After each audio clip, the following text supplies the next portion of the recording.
যদি তোমার মধ্যে এই 5টা অদ্ভুত অভ্যাস থাকে তাহলে অভিনন্দন, তুমি খুব বুদ্ধিমান হতে পারো। আর শেষের অভ্যাসটা জানলে তুমি সত্যিই অবাক হয়ে যাবে। নম্বর 1, নিজের সাথে কথা বলা।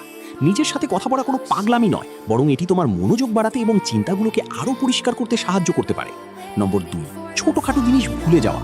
যদি মাঝে মাঝে চাবি, কলম বা অন্য কোনো জিনিস কোথায় রেখেছো তা ভুলে যাও, তাহলে বেশি চিন্তা করো না। অনেক সময় আমাদের মস্তিষ্ক কম গুরুত্বপূর্ণ তথ্য বাদ দিয়ে গুরুত্বপূর্ণ বিষয়ের দিকে বেশি মনোযোগ দেয়। নম্বর 3, অগোছালো ঘর বা টেবিল।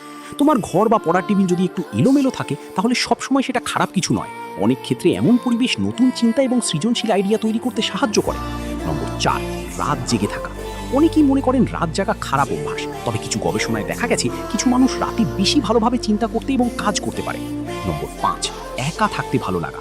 অনেক বুদ্ধিমান মানুষ একা সময় কাটাতে পছন্দ করে। তারা সবসময় ভিড়ের মধ্যে থাকতে চান না এবং নিজের মতো সময় কাটিয়ে স্বাচ্ছন্দ্য বোধ করেন। এখন সত্যি করে বলো, এই 5টি অভ্যাসের মধ্যে তোমার কয়টি আছে? কমেন্টে জানাতে ভুলো না।